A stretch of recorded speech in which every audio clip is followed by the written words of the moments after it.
This is Chris Coons talking about the Russia-Ukraine conflict here, saying Putin will not stop until we stop him, was the big quote. That comes at the very end. But here we go. Some public remarks this week. You said the country needs to talk about when it might be willing to send troops to Ukraine. You said if the answer is never, then we are inviting another level of escalation and brutality by Putin. Are you arguing that President Biden was wrong when he said he would not send troops to Ukraine? Are you asking him to set a red line? Margaret, I think those of us in Congress who have a critical role in setting foreign policy and in advising the president in terms of his decisions as commander-in-chief need to look clearly at the level of brutality. This is a moment of enormous challenge for all of us. And I deeply respect President Biden's leadership in pulling together the West, in imposing crushing sanctions on Russia, and in bringing to this fight countries that had stayed on the sidelines before. I think President Biden's leadership has been steady and constructive, but this is a critical moment.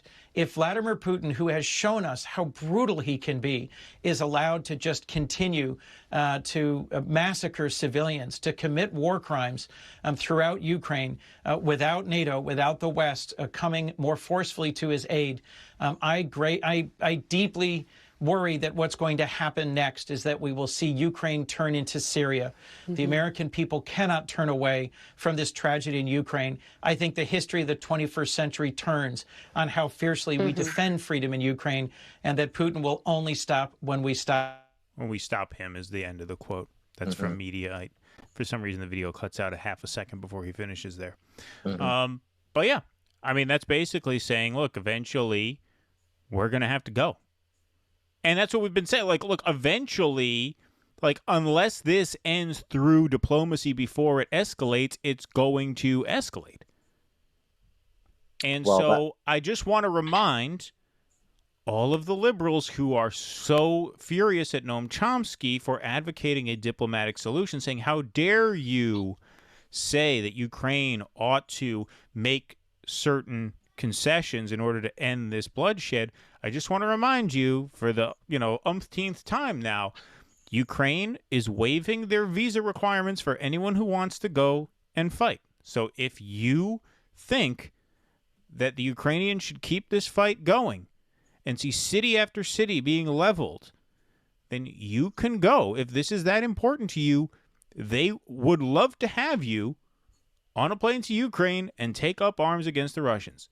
You are welcome to do that. Anyone who wants the fighting to continue in Ukraine can go and fight for Ukraine and fight with Ukraine.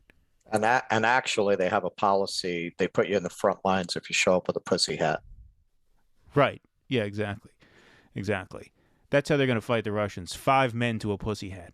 5 men to a pussy hat. When one falls, the next one puts it on. You put it on and you go. Exactly. And you go take on the Ruskies. Yeah.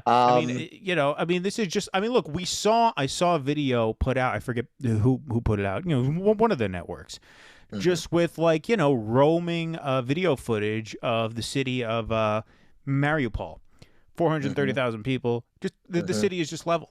It's just destroyed. Right. And they said, it was one of these liberal blue check mark accounts, Putin did this, Trump didn't condemn this or whatever, one of those kind of things. It's like, yeah, okay, Putin did it. Putin did it. Great. Now, how do we stop it? How do we stop this from happening? That's what they don't. Listen, I think the problem is so many people are used to dealing with military adversaries like Saddam Hussein, who is, a rogue actor. He was an isolated leader in an isolated country, which incidentally did not have weapons of mass destruction. That is not the case with Vladimir Putin. You cannot treat those two equally.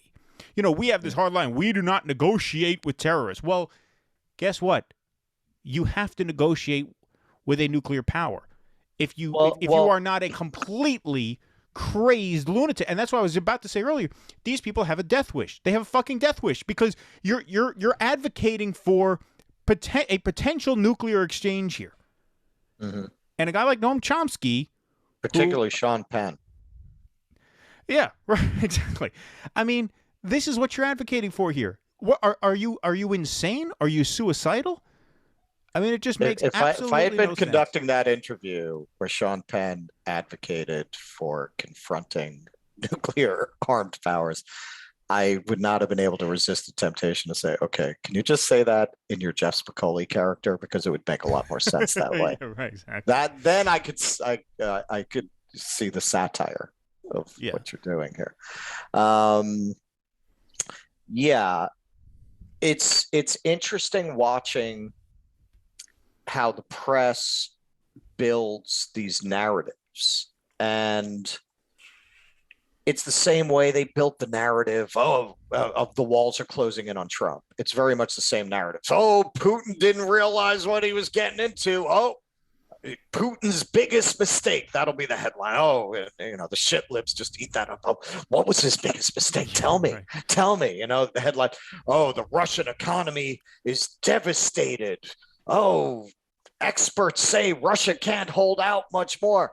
They burned their fucking capital to starve out Napoleon's army. Don't tell me they can't handle the closure of Target stores and fucking McDonald's, you idiots.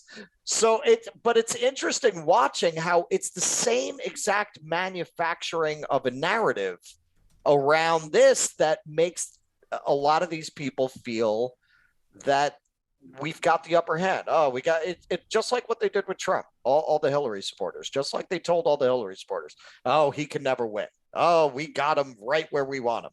Oh, and then once he was elected, oh, the Mueller report's coming. That's exactly the way they're covering this war. Oh, yeah, Putin's back on his heels. Oh, he didn't realize how much now we've united NATO. He was trying to break up NATO. And then when none of this is what amazes me. They peddle these narratives, and usually the exact opposite of what they claim is going to happen happens. And then you go back for the next narrative. I just don't understand that. Look, I mean, and to be fair, every year the public rating of the media drops. So there are more and more people waking up. But unfortunately, too many of the people who have the loudest voices in society are in lockstep with these narratives. Well, look, you're much better versed in this particular topic than I am. But from a layman's perspective, isn't the ruble basically back to almost where it was pre-invasion? It's been going up. I'm not sure. Close. I mean, look, it's back at that level. Well, here's the chart here. See. This is the ruble to U.S. dollar. Mm-hmm. Here it is pre-invasion. Here it is right when well, there you go. Here it is right now. Yeah. So, I mean, we could talk about, okay, 5 men to a rifle, burning your own capital, but they're not even really losing there's the geopolitical struggle here. Because, and this is news to Americans, there's a big fucking world out there that Russia can sell its oil and its wheat and all its resources to just fine. Well, this is just the irony of the wokesters thinking that Biden has united the world. Right, exactly. Well, Putin's united the world against Russia. Biden's united the white world against Russia. Exactly. He hasn't united the Chinese against Russia. He hasn't united the Indians against Russia. China and India, between them, got a couple billion people, in case you fucking imbeciles didn't know. He didn't unite Brazil against Russia. Brazil is another fucking big country. Check a map. South Africa. Look at a map. South Africa. All of Africa. Well, this kind of segues South Africa. They've been saying how much Russia has supported them over the years and what a good friend Russia has been to them. Yeah, listen, it's this very, it's not just Eurocentric, it's Americocentric. We think that because the people in Europe are lining up with us, and not even, we're going to get to the Le Pen thing. We are going to get to the Le Pen thing. That's the world. Please clap.